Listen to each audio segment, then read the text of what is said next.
Favorito na eleição para presidente do Corinthians, Augusto Melo quer Di Maria como reforço alvinegro para 2024. O vídeo de hoje do canal do Nicola traz detalhes dessa informação exclusiva e fala também sobre Paulo Nobre, o ex-presidente alviverde, quebrou o silêncio e disse sobre quais as chances dele concorrer contra a Leila Pereira na eleição marcada para o fim do ano que vem. Preciso te atualizar também sobre David, atacante do São Paulo. Tricolor já sabe onde é que ele vai jogar no próximo ano.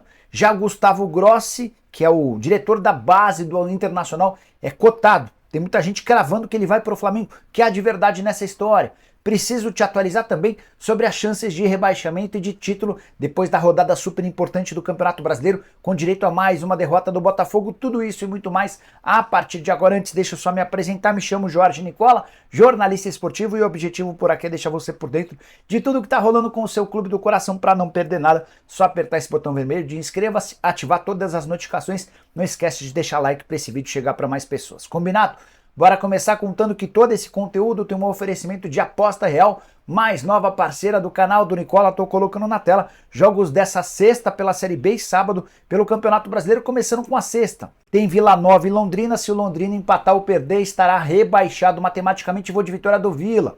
Para completar, jogo super importante do Sport, o quinto colocado contra o Atlético Goianiense, o quarto. Tô imaginando um jogo com mais de 2 gols. No sábado, o Campeonato Brasileiro com Curitiba e Cruzeiro, para mim dá Cruzeiro. Flamengo e Fluminense, para mim dá Flamengo. Palmeiras e Internacional, para mim dá Palmeiras. Lembrando, para você participar na Aposta Real é super simples. Clique no link que está no comentário fixo. Faz seu cadastro, só não esquece de usar o código CNICOLA, como eu estou mostrando na tela, para ter direito a um bônus que pode chegar até R$800. Combinado? Bora começar o vídeo com o tradicional giro de notícias. E a primeira informação é sobre Joaquim, zagueiro do Santos, que foi pela 17ª rodada eleito para a seleção da rodada do Campeonato Brasileiro. A seleção é feita pelo SofaScore, que é um site de estatísticas. Joaquim voando com a camisa do Peixe e interessa a vários clubes, entre eles o Benfica. Bora te contar também que Romário, o baixinho ex-jogador da seleção, foi eleito presidente do América.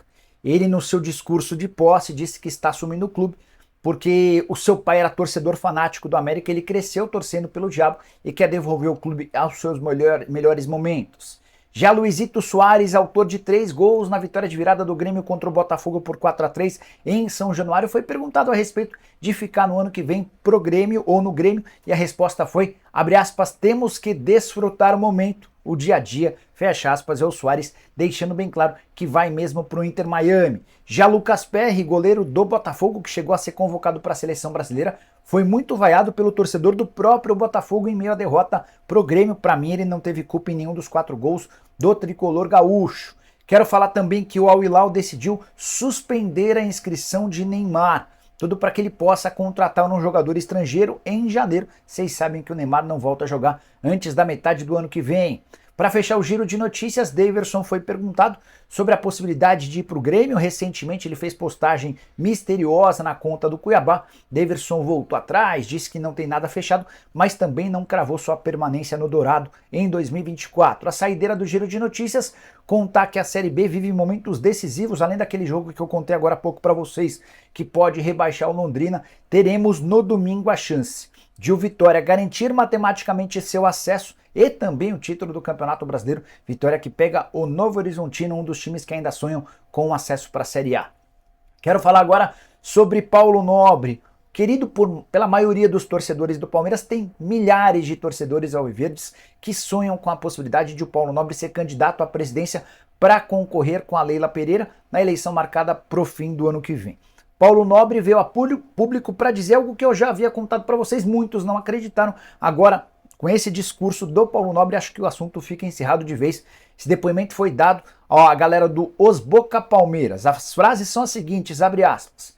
Não caia na ilusão, porque você escuta pessoas falando por aí que o Paulo Nobre vai voltar. A eleição para presidente do Palmeiras é no final de 2024 e a eleição para conselheiro é em fevereiro de 2025.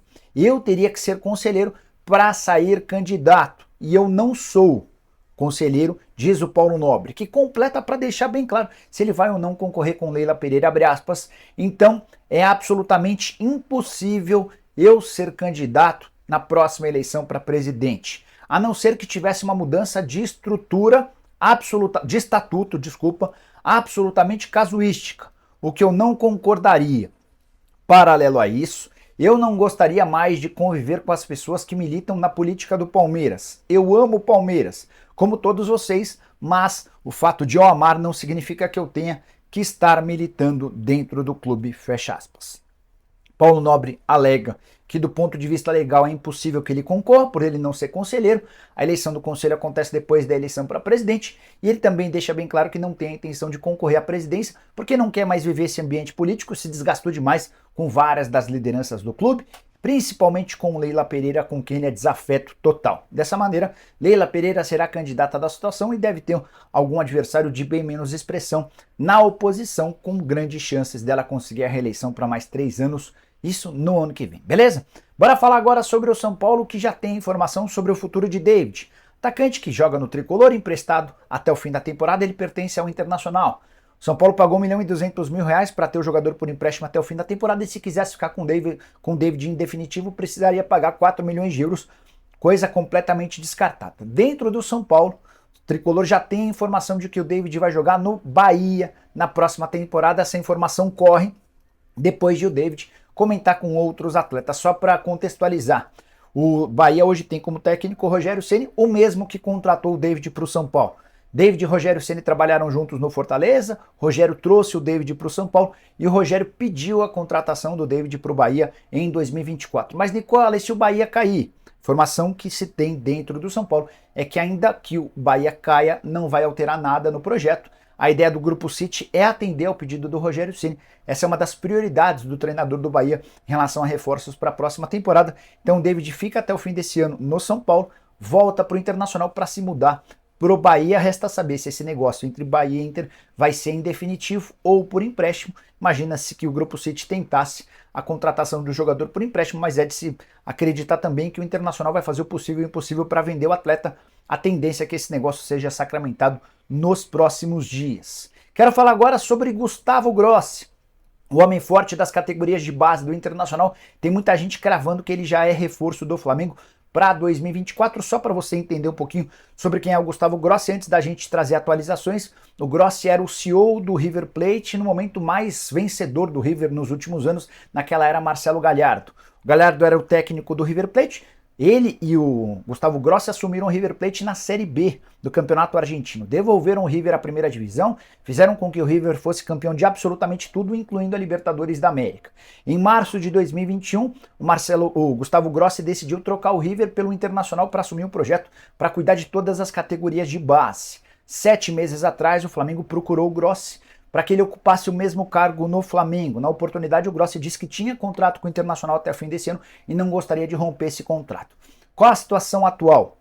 O Grossi está em fase final de contrato, não foi procurado nem pelo pessoal da oposição, nem pelo pessoal da situação, até porque o Internacional passa por eleição. Dessa maneira, fica mais fácil tirar o Gustavo Grossi do Internacional hoje do que 7 meses atrás. Em paralelo a isso, o empresário do Tite, que mora no Rio Grande do Sul, bem próximo ao Gustavo Grossi, já fez contatos iniciais para perguntar se o Gustavo Grossi gostaria de se juntar ao Tite num projeto do Flamengo para 2024. Apesar de tudo isso, dá para cravar que não há acerto entre Grossi e Flamengo até esse momento. O Flamengo não tomou a decisão de fazer uma nova proposta e o Grossi ainda não definiu se fica ou não no Internacional. Tudo isso vai ser debatido nas próximas semanas. O trabalho dele, assim como no River Plate, no Internacional, é bastante bacana, com a promoção de vários atletas da base no time principal, 42% do elenco formado por jogadores na base. Vários desses atletas da base, inclusive, já figuraram em convocações para seleções brasileiras inferiores. Trabalho muito bem avaliado e o Grossi é uma das oportunidades de mercado para o futebol brasileiro em 2024, seja para o Flamengo ou para qualquer outro clube. Quero falar agora sobre as chances de rebaixamento do Campeonato Brasileiro, especialmente depois da rodada importante dessa quinta-feira, com direito à vitória do Cuiabá contra o Bahia em Salvador e do Santos contra o Goiás em Goiânia.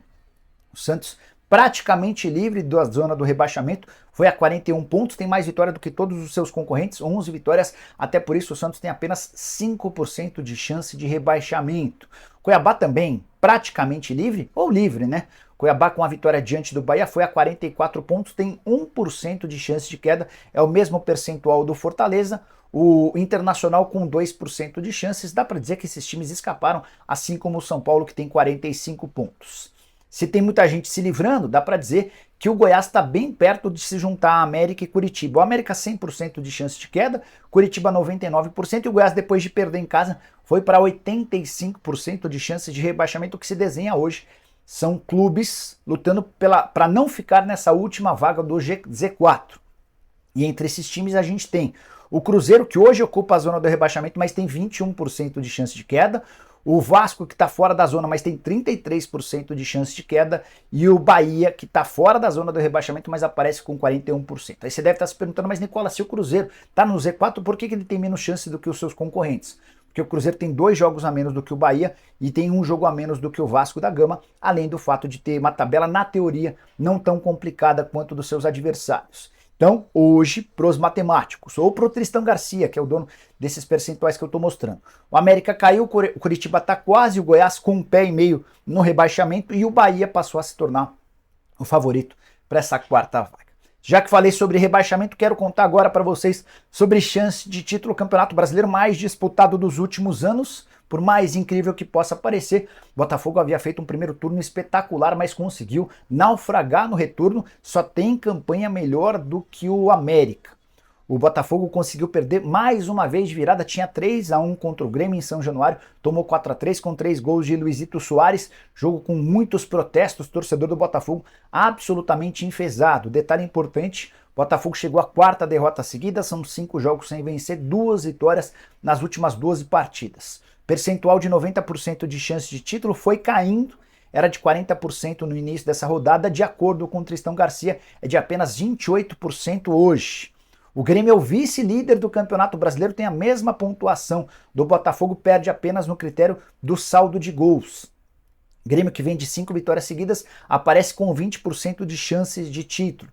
Red Bull Bragantino com um jogo a menos do que o Grêmio tem 22%, Palmeiras 19%, o Flamengo com 10% e o Atlético Mineiro, que só empatou com o Corinthians em 1-1, tem 1% de chance. Quero saber, na sua opinião, quem será o campeão? Use o espaço para comentário, a briga está gigantesca. Bora fechar o vídeo com informação exclusiva. Contei para vocês na tarde dessa quinta-feira que Rodrigo Caetano é o plano A, B e C de Augusto Melo, caso ele seja eleito presidente do Corinthians em 25 de novembro. O Rodrigo Caetano é o diretor executivo de futebol do Atlético Mineiro, tem contrato com o Galo até dezembro de 2026, mas a partir da virada do ano, seu contrato deixa de ter o pagamento de multa rescisória estabelecida em R$2.700.000. Quero acrescentar mais uma informação em relação aos planos do Augusto Melo. Se o Rodrigo Caetano é o plano A para diretor executivo de futebol, o nome dos sonhos de atleta para o Augusto Melo é Ángel Di Maria. Argentino, 35 anos de idade, jogador fundamental na conquista da seleção argentina na Copa do Mundo do Catar. Ele vive os últimos meses do contrato no Benfica, tem feito boa temporada, são 15 jogos, 7 gols e mais 3 assistências. Já pode assinar um pré-contrato a partir de janeiro do ano que vem. O que eu consegui apurar e posso contar para vocês com exclusividade. Rodrigo Caetano, escolhido como o diretor executivo de futebol ou qualquer outro, se o Rodrigo Caetano não puder aceitar, a primeira missão que o Augusto Melo apresentará para esse diretor executivo de futebol será: traga Ángel Di Maria para o Corinthians. É o nome dos sonhos do Augusto Melo. O Augusto chegou a visitar alguns clubes na metade do ano para conhecer a estrutura, para conhecer a equipe de scout e ouviu as melhores referências possíveis de vários clubes a respeito do argentino de 35 anos de idade. Diante disso, o Augusto Melo colocou na cabeça que precisa ter o Di Maria no Corinthians em 2024. Imaginá-lo em janeiro é impossível, não acredito que o Benfica vá topar liberar o Di Maria, mas o trabalho do Corinthians vai ser, caso o Augusto Melo seja eleito, de convencer o Di Maria a vir jogar no Timão a partir de julho do ano que vem, quando estará livre no mercado. Não se trata de uma operação fácil, vale a lembrança de que o Benfica paga ao Di Maria 5 milhões de euros por temporada, isso equivale a mais ou menos 2.200.000 reais por mês. Hoje, o jogador mais bem pago do futebol brasileiro é justamente o Luizito Soares do Grêmio, com 2.200.000 mensais. Se o Corinthians quisesse, por exemplo, equiparar essa proposta, precisaria transformar o Di Maria no jogador mais bem pago do futebol brasileiro. Então, não posso garantir para você que ele vai ser contratado nem nada disso. O que eu posso assegurar é que o nome dos sonhos do Augusto Melo para reforço do Corinthians, caso ele seja eleito, é o do meia argentino. Eu queria saber a sua opinião sobre o Di Maria. Você acha viável? Acha impossível? O quanto ele acrescentaria ao timão? Use espaço para comentário. Tô curioso para saber o que você pensa, beleza? Não esquece de deixar like, de se inscrever no canal. A gente se encontra. Abraço, tchau!